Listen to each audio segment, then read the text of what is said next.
Hello दोस्तों, सभी दोस्तों को, भाइयों को, बहनों को, मित्रों को जय श्री राम, हर हर महादेव, जय माता दी, जय बाबे दी, जय श्री महाकाल। तो भाइयों और बहनों और मित्रों, कैसे हैं आप सब? ठीक ठाक हैं? मैं आशा करता हूं कि आप सब ठीक ठाक होंगे, कुशल मंगल होंगे। तो भाइयों और बहनों और मित्रों, अगर किसी ने कोई अपनी जन्म कुंडली दिखानी है या अपने बच्चों की जन्म कुंडली दिखानी है या अपने बारे में पूछना है या अपने बच्चों के बारे में पूछना है या अपने परिवार के बारे में कुछ पूछना है, कोई ग्रह दशा के बारे में या कोई और जीवन में समस्या चल रही हो, कोई गुप्त परेशानी हो उसके विषय में, तो आप हमारे नंबर 98,780 48,735 नंबर पर फ़ोन करके भी हमसे संपर्क कर सकते हैं। और यही नंबर हमारा व्हाट्सअप है, व्हाट्सअप से भी आप हमें संपर्क कर सकते हैं। और अगर आपके जीवन में कुछ गंभीर समस्या आ रही है जिसका समाधान नहीं हो पा रहा है, तो आप उसका समाधान करा सकते हैं। जैसे कि कुंडली दोष है, अगर कोई कुंडली दोष हो, जो कोई ग्रह दशा ज़्यादा तेज़ चल रही हो या किसी का कुछ किया कराया हो, किसी कोई तंत्र विद्या करा दी हो, किसी शत्रु ने किसी अघोरी से तंत्र विद्या करा दी हो या कोई मुसलमानी तंत्र विद्या करा दी हो, उससे परेशानी हो, तो उसकी हम काट करते हैं। चाहे किसी ने किसी के ऊपर कोई ब्लैक मैजिक करा दिया हो तो उसे भी हम रिमूव करते हैं, उसकी भी काट करते हैं। और जिन लड़के लड़कियों के विवाह शादी में दिक्कत आती है, लड़कियों के भी आती है, लड़कों के भी आती है, कुछ लड़के लड़कियां मंगलीक होते हैं इस वजह से भी आती है। कुछ में घर में जैसे बड़े बुजुर्गों की दिक्कत होती है, पितृ दोष होता है, तो उसकी वजह से भी आती है। तो आप विवाह शादी को लेकर जो कोई अगर रुकावट बनती है तो उसका भी आप समाधान करा सकते हैं। साथ में जो भी कोई हमारे भाई बहन मित्र हैं या कोई स्टूडेंट है, लड़के लड़कियां हैं, विदेश यात्रा करना चाहती हैं लेकिन उनकी फ़ाइल नहीं लग पा रही है या बार बार रिफ्यूज़ल आ रही है, तो आप उसका भी समाधान करा सकते हैं, विदेश यात्रा का भी और पीआर का भी करा सकते हैं। साथ में जो लड़के लड़कियां हैं या हमारे मित्र हैं विदेशों में रह रहे हैं, तो उनका जो है नौकरी रोज़गार सही से नहीं चल रहा है या काम नहीं उनको मिल पा रहा है, तो आप उसको लेके भी समाधान करा सकते हैं और अपना मनपसंद कैरियर बना सकते हैं। और कई बारी क्या होता है ना, पति पत्नी में जैसे कोई लड़ाई झगड़ा ज़्यादा होता है, पति पत्नी डिस्प्यूट होता है, तो आप उसका भी समाधान करा सकते हैं। अगर आप कोई वशीकरण कराना चाहें या कोई आप सम्मोहन क्रिया कराना चाहें, तो आप वशीकरण सम्मोहन क्रिया भी आप करा सकते हैं। तो भाइयों और बहनों और मित्रों, अगर समस्या है तो समाधान भी है। समस्या घर पे सोचते रहने से नहीं हल होने वाली, उसके लिए आप हमें फ़ोन कीजिए या हमें मिलिए और इसका समाधान लीजिए। अगर आप हमारी दुकान पे आकर के, हमारे ऑफिस कार्यालय में आकर के हमें मिलना चाहते हैं, तो जो हमारी दुकान है वो रामपुरा फूल शहर में, बस स्टैंड रोड, गांधी हलवाई वाली मार्केट, नज़दीक SBI ATM के पास है। बाकी आप हमें फ़ोन करके भी आ सकते हैं और अगर आप मिलके कोई काम कराना चाहें तो मिल कर के करा सकते हैं। अगर आप घर पे बैठे कराना चाहें, कोई बात पूछना चाहें, तो आप घर पे बैठे ही पूछ सकते हैं और घर पे बैठे ही उसका समाधान करा सकते हैं। और अगर किसी भाई बहन गुप्त रूप में अपना कोई काम कराना है, जैसे हमारे कई भाई बहन होते हैं, वो कहते हैं कि हम कहीं आते जाते हैं नहीं हैं लेकिन हमें परेशानी है, हमने समाधान कराना है, तो आप अपने घर बैठे करा सकते हैं फ़ोन के माध्यम से। तो भाइयों और बहनों और मित्रों, जो कोई भाई बहन मित्र जगह जगह समाधान करा करके परेशान हो चुके हैं, जगह जगह उन्होंने उपाय कराया, समाधान कराया, लेकिन उनका समाधान नहीं हुआ, उपाय नहीं हुआ, वो एक बार हमसे ज़रूर आजमाएं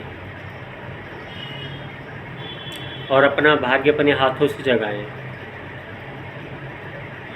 इसमें क्या है दोस्तों और मित्रों, भाइयों और बहनों, मैं आपको एक बात बताना चाहता हूँ कि जैसे कई हमारे पास बच्चे आ जाते हैं तो वो कहते हैं कि हमारे परिवार वाले हमें परेशान करते हैं, या कई बारी कोई बुज़ुर्ग आ जाते हैं, वो कहते हैं हमारे लड़के परेशान करते हैं।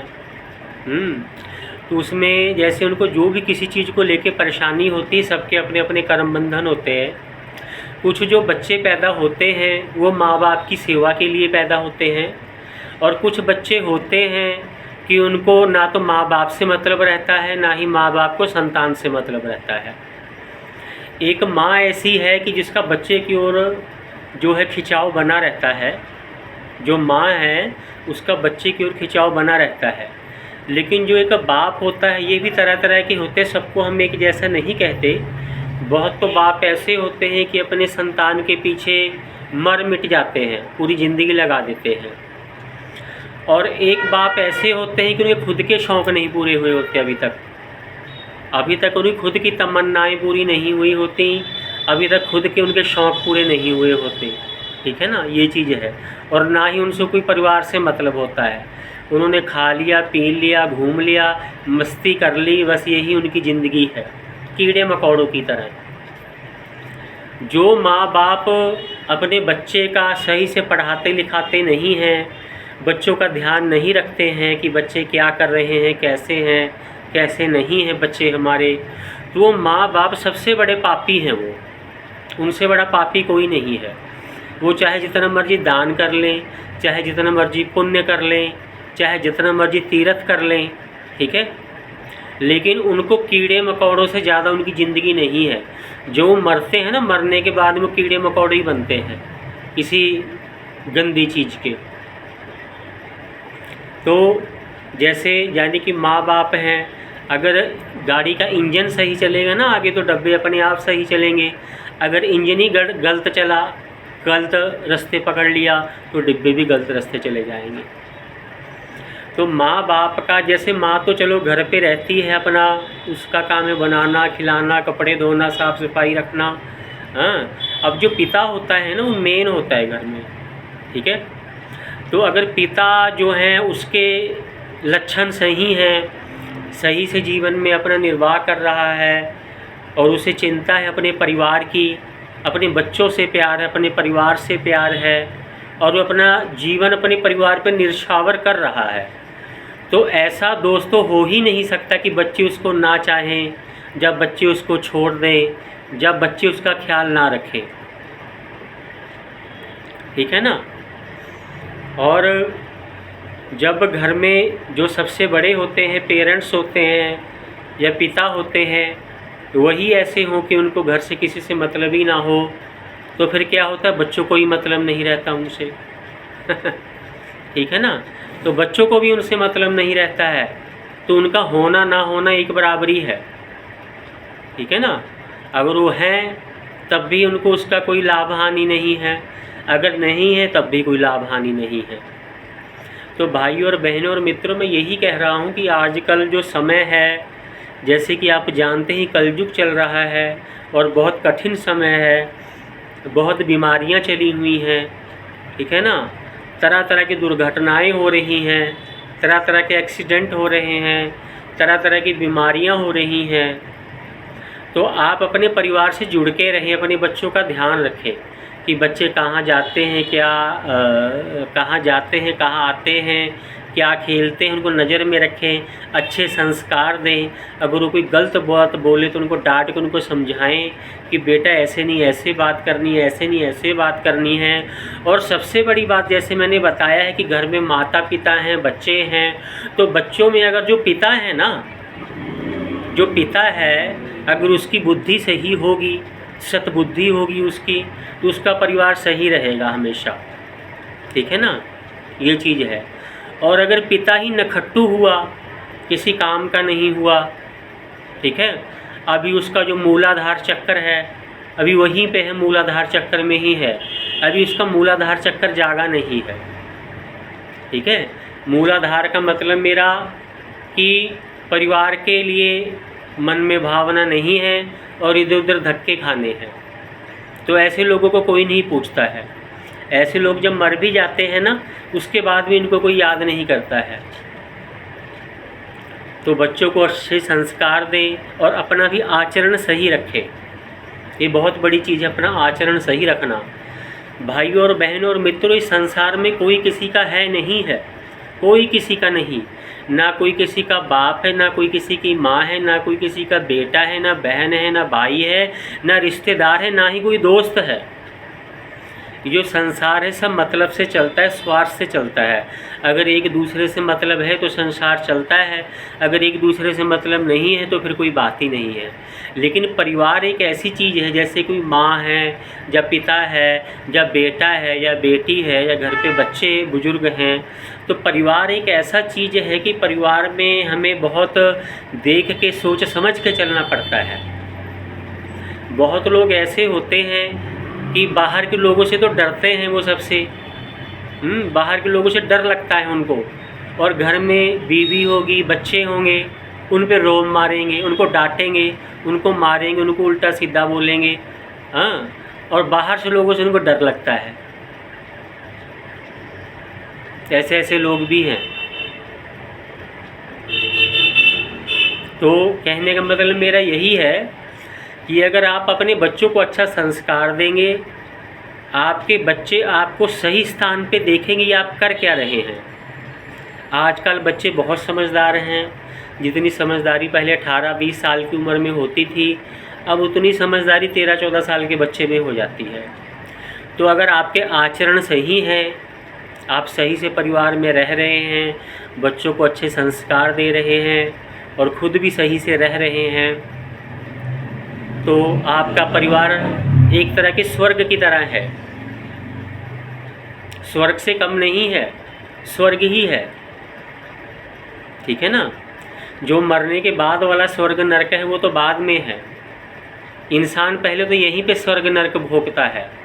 सबसे बड़ी चीज़ होती है परिवार, उसके बाद आ गया धन, और सेहत तो सबसे बड़ी चीज़ है ही है।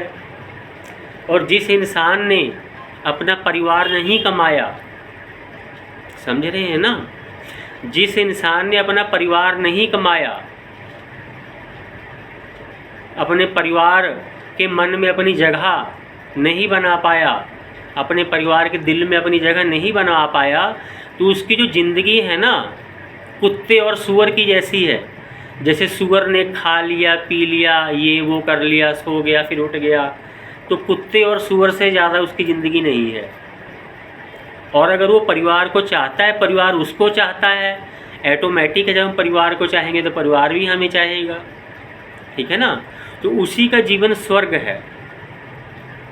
और जिसका परिवार जिसको पहचानता ही नहीं है कि कौन है, कैसे कैसे नहीं है, तो उसका जीवन नर्क है, क्योंकि अभी वो मूलाधार चक्कर उसका जागा नहीं है।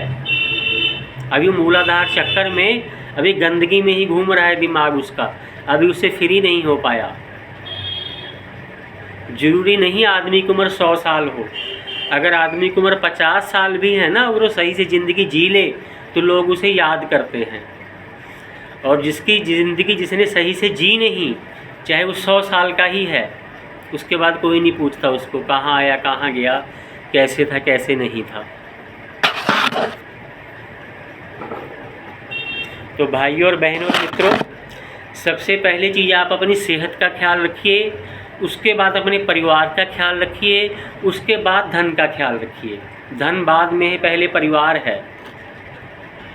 बहुत लोग हैं जिनके पास करोड़ों नहीं अरबों रुपया है, करोड़ों नहीं अरबों खरबों रुपया है, उनके पास परिवार नहीं है, उनके पास बच्चे नहीं हैं, उनका कोई परिवार नहीं है, अकेले हैं वो लोग, ठीक है। और उनकी ज़िंदगी नर्क बनी पड़ी है इसी वजह से। तो सबसे बड़ी चीज़ है कि आप अपना सेहत का ध्यान रखें, अपने परिवार का ध्यान रखें, परिवार बच्चों को अच्छे संस्कार दें।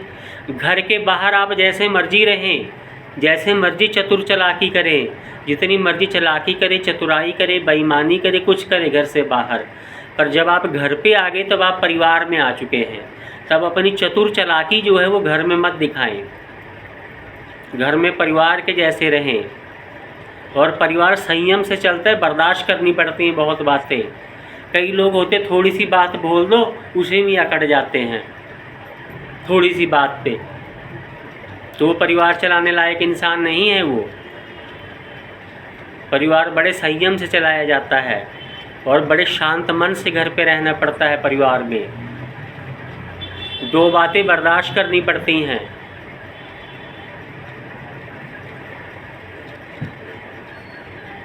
ठीक है भाइयों और बहनों और मित्रों, इसी के साथ अगर किसी ने कोई अपनी जन्म कुंडली टेवा दिखाना हो तो हमारे नंबर 98,780 48,735 पे आप संपर्क कर सकते हैं। देश विदेशों में लाखों लोगों ने इस चीज़ का लाभ उठाया हमारी विद्या का, क्योंकि हम सिद्धि साधना के द्वारा सबका समाधान करते हैं। इसीलिए देश विदेशों में जैसे कि America, England, Cardiff, Canada, Australia, New Zealand, Cyprus, पुर्तगाल, दुबई, आबू धाबी और भी तरह तरह के मुल्क, बाकी पूरी इंडिया में पंजाब, हरियाणा, राजस्थान, बंगाल, दिल्ली, पंजाब, हरियाणा, राजस्थान बताया मैंने, सब जगह पे लोगों ने तरह तरह से लाभ उठाया सिद्धि और साधना से। भाई और बहनों, आजकल लोग कहते हैं, मेरे पास आते हैं, मुझे बोलते हैं कि गुरुजी मैं रोज़ पूजा पाठ करता हूँ, घरवाली भी पूजा पाठ करती है और हम कुछ गलत खाते पीते भी नहीं, कोई मदिरा शराब नहीं पीते, मांस मछली नहीं खाते, फिर भी बहुत ज़्यादा कष्ट है और काम धंधा सही से चलता नहीं, घर में बीमारी परेशानी ज़्यादा रहती है। तो भाई और बहनों और दोस्तों, साथ में आपका सिंचित कर्म भी चलता है। सिंचित कर्म जो आपका पहले का कर्म है, जो आपका पहले का सिंचित कर्म है वो भी आपके साथ चलता है। क्योंकि अगर आपका बहुत अच्छा भाग्य होगा तो आप किसी मंत्री के यहाँ जन्म लेंगे, किसी बहुत बड़े जज के पास जन्म लेंगे, किसी बड़े अच्छे अधिकारी के यहाँ पे आपका जन्म होगा।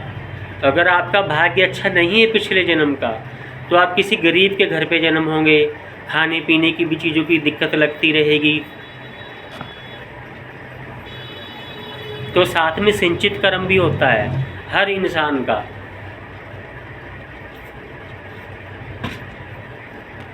तो इसी के साथ सभी भाई बहनों और मित्रों को जय श्री राम, हर हर महादेव, जय माता दी, जय बापे दी। मैं किसी को ये नहीं कहता कि मेरी पोस्ट को लाइक करें या कमेंट करें या शेयर करें, वो आपकी मर्ज़ी है। पर जो चीज़ मैं आपको बताता हूँ, चीज़ आप अपने ऊपर लागू कीजिए, अपने बच्चों को अच्छे संस्कार दीजिए और ख़ुद भी सही से रहिए, खुद भी सही से रहिए। बहुत लोग बात करते हैं ना, मुंह से गाली निकालेंगे कि तेरी बहन की, तेरी ऐसी वैसी करके बात करते हैं। तो क्या है, अपना मुंह गंदा करते हैं, वो अपना मुंह, अपने विचार गंदे करते हैं। शुद्ध बोलिए और साफ बात कीजिए और शुद्ध बात कीजिए और परिवार का ध्यान रखिए और अपना भी ध्यान रखिए। इसी के साथ जय श्री राम, हर हर महादेव।